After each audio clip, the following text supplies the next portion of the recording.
Hello दोस्तों, मैं अंजू आप सभी का अपने यूट्यूब चैनल अंजू अयोध्या पे स्वागत करती हूँ, अभिनंदन करती हूँ। आज मैं आप लोगों को अवसान मैया की एक बहुत ही मनमोहक और दिल को छू लेने वाली कथा सुनाने जा रही हूँ। तो आप सभी से विनम्र निवेदन है कि आप सभी एक बार प्रेम से अवसान मैया की जयकारा लगा लें। बोले अवसान मैया की जय। कथा इस प्रकार है। एक नगर था और उस नगर का जो राजा था उसकी 7 पुत्रियां थीं। वह राजा अपनी 7 पुत्रियों से बहुत प्यार करता था और राजा अपनी 7 बेटियों से एक ही सवाल करता था कि हे बेटी, तुम किसको सबसे ज़्यादा प्यार करती हो और किसका खाती हो और किसका पहनती हो। तो जो उसकी 6 बेटियां थीं वो ये जवाब देती थीं कि पिताजी, मैं आपको सबसे ज़्यादा प्यार करती हूँ और आपका दिया खाती हूँ और आप ही का दिया पहनती हूँ। लेकिन राजा की जो 7वीं बेटी थी वो कहती कि पिताजी, मैं आपको तो बहुत प्यार करती हूँ, लेकिन मैं अपने भाग्य का खाती हूँ और अपने भाग्य का पहनती हूँ और मेरे भाग्य में जो है वही मुझे मिलता है। ये बात सुनकर राजा रुष्ट हो जाता था। वह कई बार ऐसे सवाल करा और हर बार 7वीं बेटी का जवाब यही मिलता। धीरे धीरे समय बीतता गया। राजा ने अपनी 6 बेटियों की शादी बड़े धूमधाम से बहुत बड़े बड़े राजाओं के बेटे राजकुमार से किया। लेकिन जब 7वीं लड़की की शादी की बारी आई तो उसने मंत्री को बुलाया और मंत्री से कहा, ये मेरी जो 7वीं बेटी है ये कहती है कि मैं अपने भाग्य का खाती हूँ और पहनती हूँ, तो क्यों न मंत्री इसका दूल्हा भी इसके भाग्य का मिले। इसलिए मेरी आज्ञा है कि तुम अपने सैनिकों को लेकर जाओ महल के बाहर, नगर के बाहर इसके दूल्हे को खोजने, और जो भी पहला प्राणी तुम्हें मिले, चाहे वो पशु हो, चाहे पक्षी हो, चाहे इंसान हो, उसी से इसका विवाह तय कर देना। यदि वो नहीं माने तो उसे मृत्यु दे देना। ये बात सुन के राजा का मंत्री कुछ सैनिकों को लेकर नगर के बाहर उस लड़की का दूल्हा खोजने के लिए चल पड़ा। सबसे पहले राजा के मंत्री को एक मोर दिखाई दिया। राजा के मंत्री ने मोर से कहा कि ऐ मोर, तुम्हें राजा की 7वीं बेटी से विवाह करना होगा। मोर ने कहा, मंत्री जी, मैं तो पक्षी हूँ, मैं राजा की बेटी से कैसे विवाह कर सकता हूँ।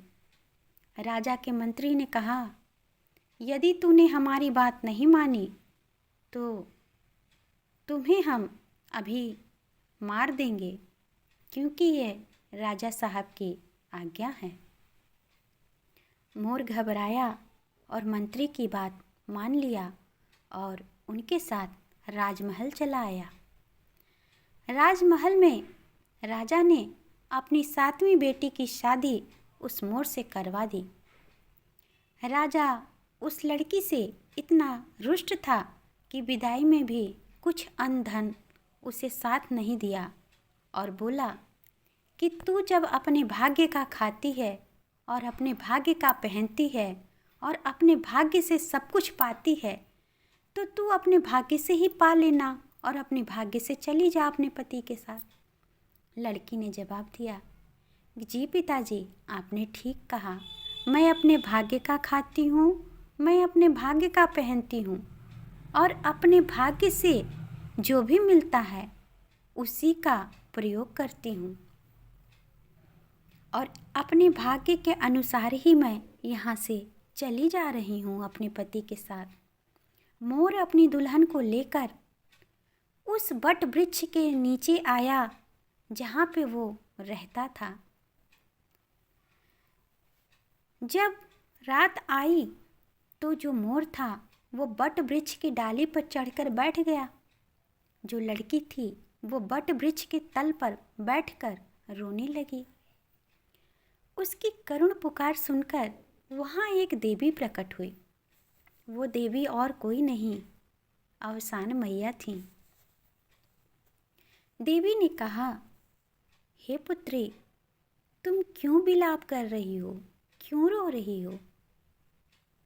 तो बेटी ने कहा, माँ, मेरे पिताजी राजा हैं और उन्होंने जब मुझसे पूछा कि तुम किसका खाती हो और किसका पहनती हो, तो मैंने जवाब दे दिया कि मैं अपने भाग्य का खाती हूँ, अपने भाग्य का पहनती हूँ। तो पिताजी ने मेरी शादी भाग्यानुसार मोर से करा दिया, मेरा विवाह, और विदा कर दिया। मेरे पति तो मोर हैं, वो तो पेड़ की डाली पे चढ़ के बैठ गए। मैं तो इंसान हूँ, मैं कहाँ जाऊँ? अभी कुछ ही देर में जंगली जानवर यहाँ आएंगे और मुझे खा जाएंगे। बेटी ने कहा, देवी ने कहा उस बेटी से कि बेटी, तुमने तो अपने पिताजी को सही जवाब दिया। इस दुनिया में, इस पृथ्वी पर जो भी प्राणी हैं, चाहे वो पशु हो, पक्षी हो, इंसान हो, सभी अपने भाग्य का ही खाते हैं, सभी अपने भाग्य का ही पहनते हैं। उनके भाग्य में जो है वही उनको मिलता है, तो इसमें गलत क्या कह दिया तुमने? बेटी ने कहा, अब तो मेरे साथ जो भाग्य में है वही होगा। देवी ने कहा, हाँ, जो तेरे भाग्य में है वही होगा और तेरे भाग्य में सब अच्छा है।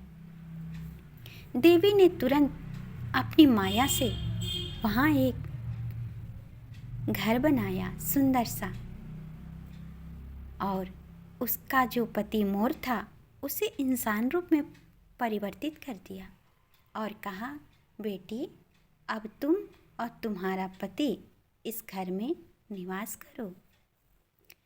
बेटी ने देवी का बहुत ही धन्यवाद किया।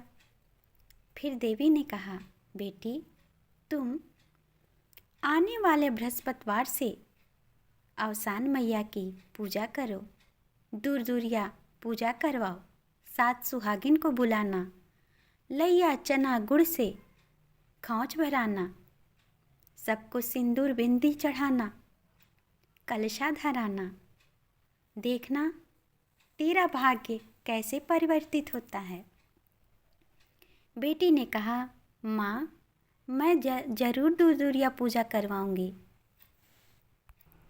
जब बृहस्पतिवार का दिन आया तब उस राजा की लड़की ने 7 सुहागिन को बुलाया, लैया चना गुड़ से सबकी खोंच भराई, सिंदूर बिंदी चूड़ी अर्पित किया, कलशा धराया, दिया जलाया, धूप दीप से पूरी विधि से अवसान मैया की पूजा कराई, दूर दूरिया चबवाई।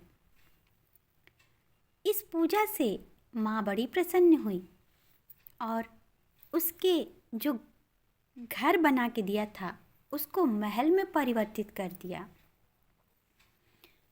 उसके महल के लिए नौकर चाकर प्रदान कर दिए और उसका जो महल था वो उसके पिताजी के महल से ज़्यादा बड़ा महल बनवा दिया और उसका जो राज्य था उसके पिताजी के राज्य से ज़्यादा बड़ा राज्य करवा दिया।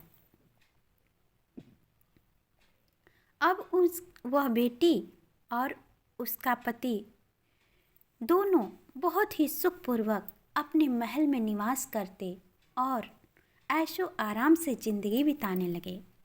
कुछ दिनों के बाद राजा को अपनी 7वीं बेटी की याद आई और अपने मंत्री को बोला कि ऐ मंत्री, तुम जाओ और मेरी 7वीं बेटी को थोड़ा देख के आओ कि वो किस हाल में है, कहीं उसे जंगली जानवर खा पी तो नहीं गए। राजा का मंत्री राजा के आज्ञानुसार वहीं गया जहाँ पर उस मोर को पाया था।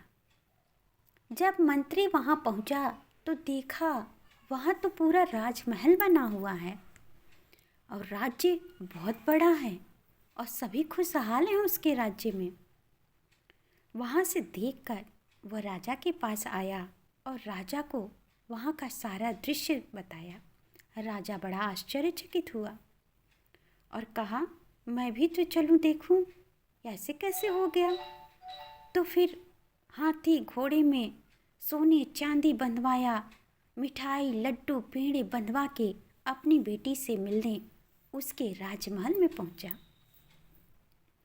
बेटी ने जब पिता को देखा तो अपने पिता को प्रणाम किया, उसके पति ने भी प्रणाम किया। राजा ने कहा, बेटी, मैं तुम्हारे लिए कुछ उपहार लाया हूँ, इसे रख लो। उसकी बेटी ने कहा, पिताजी, इसकी कोई आवश्यकता नहीं, मैं तो अपने भाग्य का खाती हूँ और अपने भाग्य का पहनती हूँ और मेरे भाग्य से मेरे पास अभी सब कुछ है, मुझे किसी चीज़ की आवश्यकता नहीं। ऐसी है अवसान मैया की महिमा। एक बार प्रेम से बोलिए, अवसान मैया की जय।